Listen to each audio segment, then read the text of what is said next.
Hello, Parent University. My name is Josh Oakes. I'm so excited today that we get to hang out. Today, I have an expert on college admissions.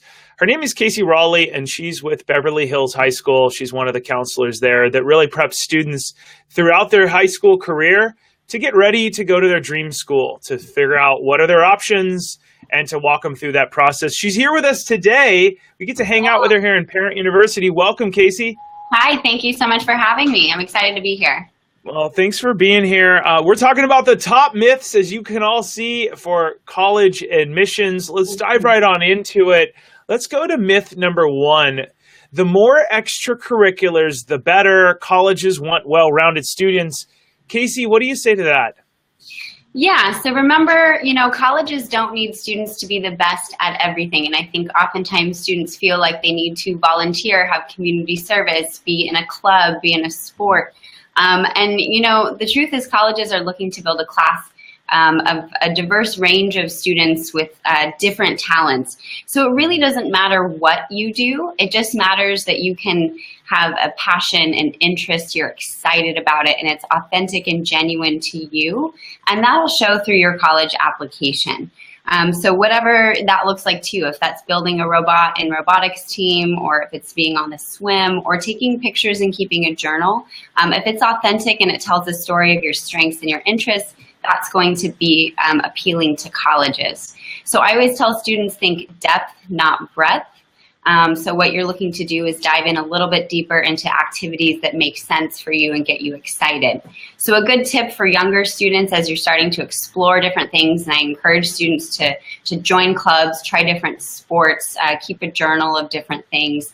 A good tip is at the end of the semester, think back and see which activities resonated with you, which ones got you really excited. And for the next semester or throughout the summer, dive in a little bit deeper. So by the time you're a senior, you have a few things that are really strong for you instead of a lot of little things that kind of are on the surface. Yeah, that's very wise advice. All right, on to the next one. I didn't start a club, Casey. I'm a student, but I'm not a captain of my sports team. Therefore, I cannot show leadership skills on my resume. What do you say to that? Yeah, we get this question all the time. A lot of students, you may be more of an introverted student, and showcasing leadership looks a little bit differently to you than being the president of a club or being the captain of a sports team.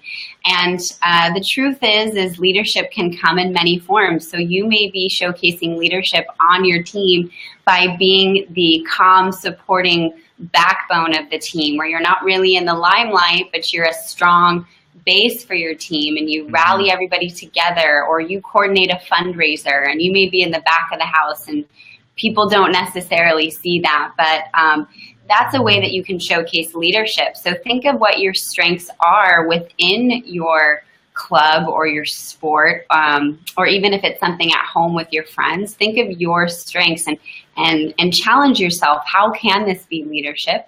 And so when you see that colleges are looking for students who exemplify leadership, or there's a college essay asking them to talk about leadership, it's very easy for them, and it doesn't just have to be the head of something. Yeah, that's very wise. I like that. And now the next one that people have is an A in a regular class is better than a B in an AP class. What do you say to that for college admissions? Now, those of you that are watching in our Parent University, we're really speaking a little bit to if your kids are in middle school, it's not too early to get them excited. It's not too early to talk to your kids about this. And that's why we're really trying to reach younger. And that's why we're honored to get the chance to hang out with Casey right now, is you're planning for high school. What do your kids want to do? So speak to us about this myth, please. Yeah, and I think I love that you are gearing this towards younger students. I think with the world of college admissions comes a lot of rumors, and everyone becomes an expert. So you go to your friend's house and your neighbor, and everyone seems to have a piece of advice. So first and foremost, definitely take note of, look at valuable or reliable sources when you're talking about these topics, especially when it comes to this myth. I love this. It's probably one of the most asked question. And our first joke is, well, take the AP class and get the A, right? That's our first joke. That's a good one, actually.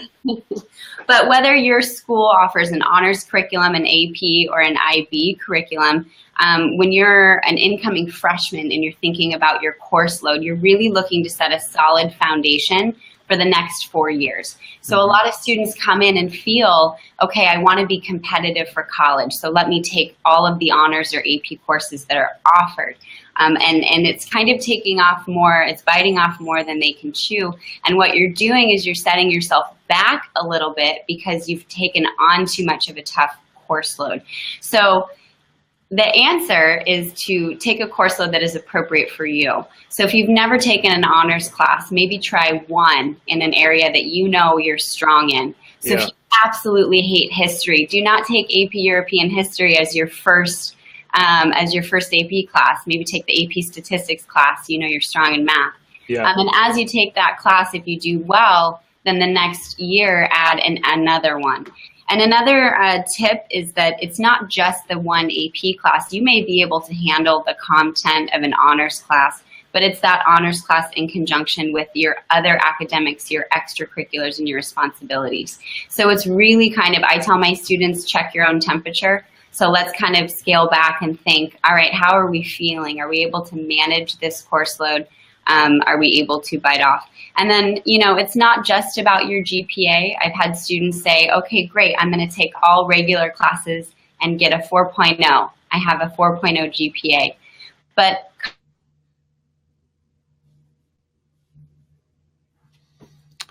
we may have lost you there for a sec. Casey, can you hear us? One of those courses, then they will, they'll question that. They'll wonder why. Can you rewind back 15 seconds? We just lost you. So you said you have a 4.0, and then you said, boom, and we lost you for 10 seconds. Yes. So with, if you're a student that has a 4.0 and you've taken all regular classes, and you're in a high school that offers a wide variety of honors and AP coursework, and you've never taken one of those, then colleges will wonder why. So college admissions will look at you within the context of what is offered at your high school. So if you're a high school that offers honors courses and your strength is in the math and sciences and you did not take advantage of that, then that could be a little bit of a question mark as well. Okay, that's very wise. All right, we're on to the next myth and valid question parents ask and students ask. The sticker price of that dream college tuition that I want to go to is set in stone, and that's what I have to pay.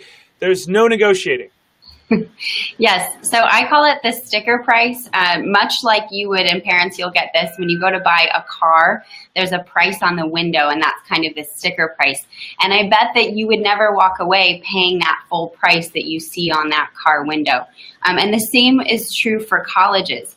So the published price on a college admissions website of how much that college costs is never really truly what your family will pay.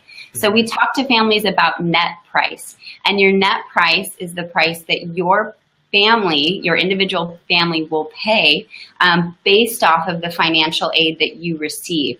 Now, financial aid comes in different forms. So under the umbrella of financial aid, you have scholarships and grants, which you don't have to pay back, and you have loans and federal work study.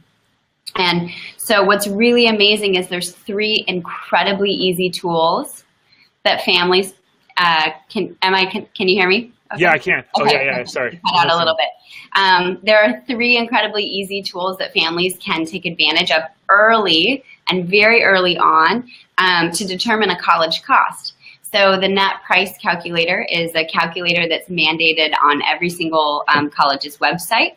And you as a family can go on, you can put in your income, your family size, things like grades.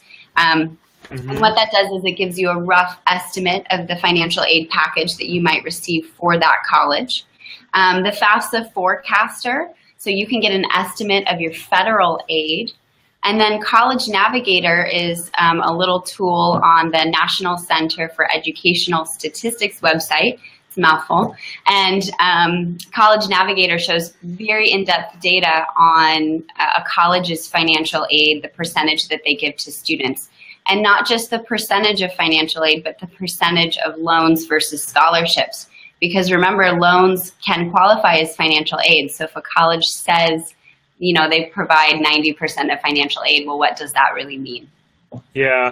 I was talking with somebody here in our office that's a colleague next door, another company, and she just got into Chapman University, and they offered her a chunk of money. It's got like 1/3 off. It's kind of cool. I was like, yay. She said, I'd still be in a lot of debt. I'd only go there 2 years. I transfer in. And I told her this advice. You tell me if I'm wrong. I said, well, if you're really on the fence and you don't know, and you might want to go to a more affordable college that's state because you're a California resident, yay. Why not just tell them that? Why not say, I will go into a lot of debt. I would like you to make me perhaps consider a better offer so that I can go to your institution. Here's what I bring to the table. Our college is open to that, saying, hey, I need some more help. Debt is a huge deal right now. We kind of dive into one of our myths that's in a couple questions is that my financial aid package is set in stone. And after you get accepted, colleges will give you a financial aid package. And a lot of times families think that is kind of the end all be all. Now, if you call a college and say, hey, college B offered me X amount and you only offered me this, if you don't offer me more, I'm going to go to college B. That doesn't really fly with them. That's not very nice. However, let's say if you have a family change or a job change, something's going on, or you want to appeal for more financial aid, you can certainly call the financial aid office of that university and see if there's any room to grow or to play around with that.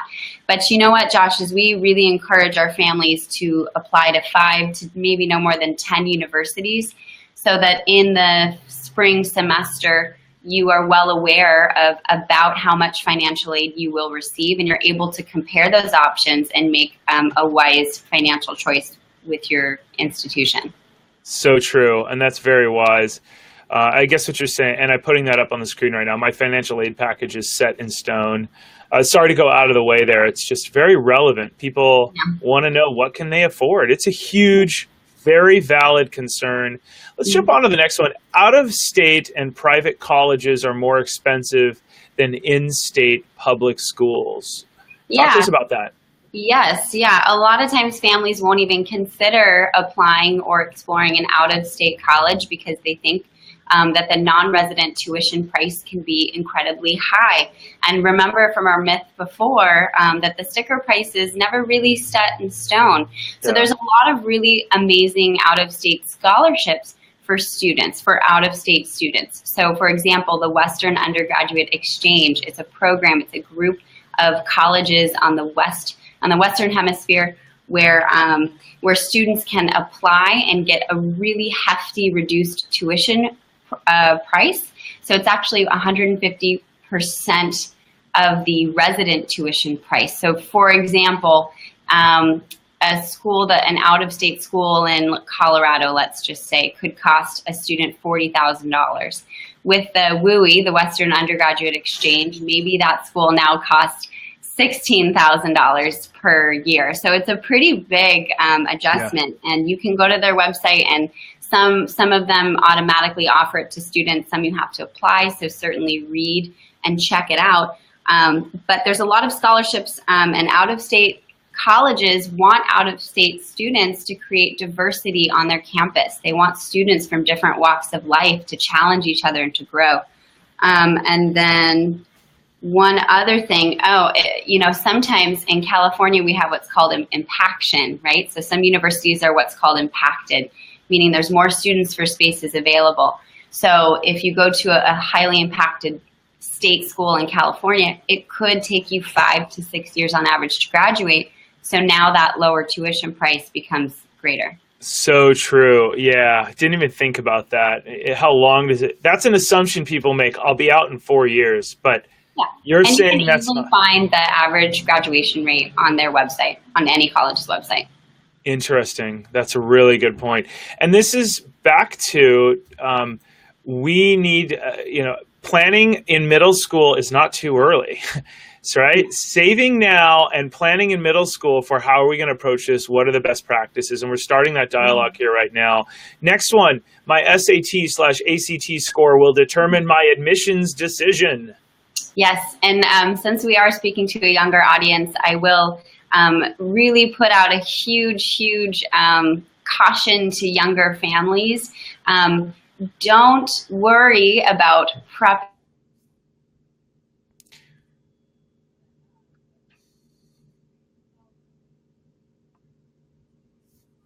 I'm not sure if I lost you.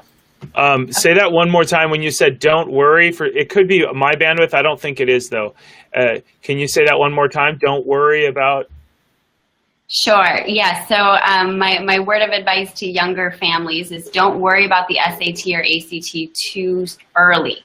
By being in class and being present and participating in class and taking exams and getting reading comprehension skills, you are preparing for that. So a lot of families really get antsy and want to prep too early, and that can be a fault. That's a good point. Your test score, it's one of the many factors of an admission decision. It's one academic indicator to your college application. So I tell students, sure, you can use the SAT or ACT to see how academically competitive you are for a university in terms of admissions, but it's one piece of it. So one day for 4 hours does not necessarily compare to a semester's worth of work that you're putting day in and day out into class. So your grades and the level of coursework and the depth in your coursework that you do in and out of the classroom is incredibly important. So remember that. And I will say that there are test optional colleges. And again, this goes to just researching colleges earlier. Fairtest.org is a website that has a list of test optional colleges for students who feel that a test score, isn't their best, their best showcase. That's me. Yeah. Yeah. Okay. But I tell students it's not grade optional. Maybe test optional, but it's not grade optional. So do well in school. Yeah, do well in school. Work on what's most important, going to class and working hard in class. Okay, I'm just a number to this school. They don't care about me as a person. I'm just a number. What do you say to that myth? Yeah, so this kind of goes a little bit with our previous one. So colleges that review students holistically, and holistically is just a big fancy word for they look for your academic and your personal and your character pieces of you. So the whole person, they're going to look at all of the facets that you have to bring.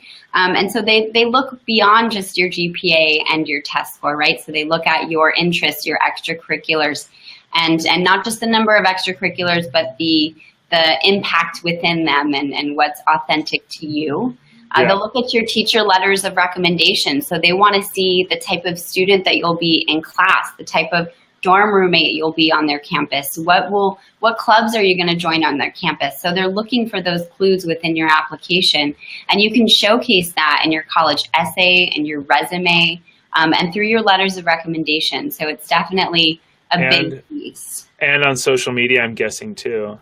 Yes. Right? I mean, if they really like you, they're going to probably go search for you online. Kaplan said 30 to 40% of schools are looking online, I guess, to them. Is that right? It may be my bandwidth that's not working. Sorry. Okay, so let's go on to the next one. If a college isn't in the top 20 rankings, then it's not a good choice. It's not a good college.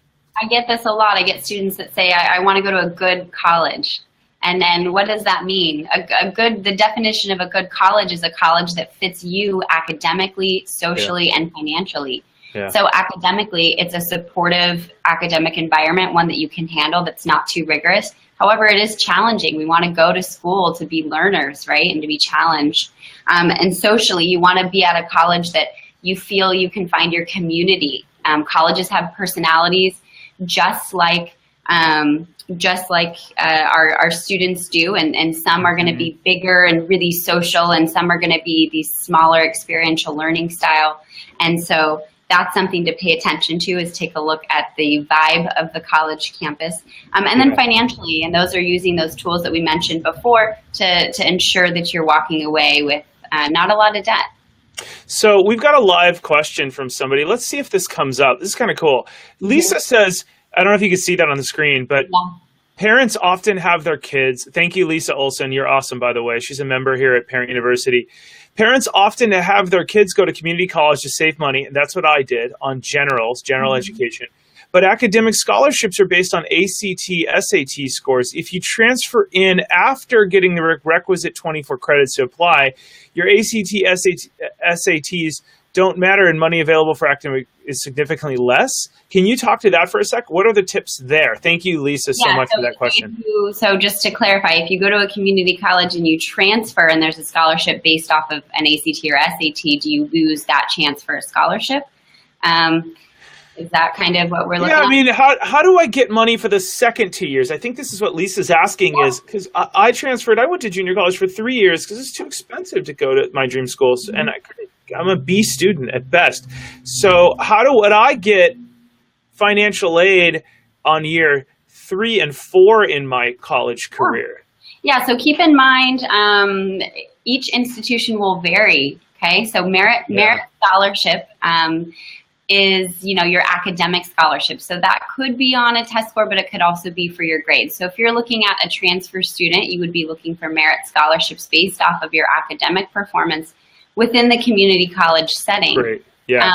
So instead of ACT and SAT, you're looking at... It could be your academics. Now, scholarships come in a wide variety, and there are tiers of national scholarships, institutional scholarships, which is by the school, right? And then small organizations. So think like your church or a nonprofit that's within your community. And there's a really cool app called Scholly, SCHOLLY. And it was created by a student who went to Drexel University who really wanted to have an easier time finding scholarships. And so that's an app that you can download, and you can put things in like, I'm a transfer student, here's my GPA. You can put your interests, maybe your major, and try to find micro scholarships, smaller scholarships that could amount to a bigger. So you kind of have to dig. And I think a lot of times when people get to scholarships, they get a little, after the application process, it's a lot to dig, but researching is worth it. Yeah, I had terrible grades in high school, not medium, and but junior college really set the stage. I got all A's, so it's great. Really. And look how successful you are now, Josh. I'm just a cheerleader. I'm here to help you. I'm here to cheerlead you. All right, we're on to the next one. This is our last one on the top myths that we're talking with. We're so thankful to Casey Rowley here from Beverly Hills High School, a college counselor. If you're just joining us live, the next myth and the last myth that we have, and you can rewind this if you're replaying it. I need to get a famous or well-known person to write my letter of recommendation so that I can get USC, UCLA, or all these big schools to see that I'm important and I'm connected. Yeah, a lot of students, maybe they come in and they say, oh, okay, I participated on this campaign, or I interned in this office and I got the CEO or the president to write me a letter of recommendation. And then you ask, okay, well, tell me about your interactions with that CEO. Did you see them day to day? What did they see you do? And they're just kind of like, well, he's the CEO, like he's the big guy. Yeah. And the truth is, think of, the letter of recommendation is that character testament to your application. And it's really hard to attest for someone that you don't know. So that letter of recommendation, someone who may be very famous, if they truly haven't interacted with you and they don't know you beyond vetting for you on a piece of paper, then what happens is you get a lackluster letter of recommendation versus a letter of recommendation from one of your teachers who you've had day in, day out, or maybe the program coordinator of the internship program that you did, who saw you every single day, would be able to write a more detailed letter of recommendation. We want details. So another advice for younger students is, if you're in the classroom, think about how you participate in your classroom. Yep. So think about how you ask questions. If you're a student that doesn't feel comfortable talking and answering out loud in class, then maybe stay after class and explore and talk to the teacher, but get to know your teachers, your club, advisors, and all those people who might write a letter for you one day. That's really great. So we've been talking about the top myths about college admissions, very similar.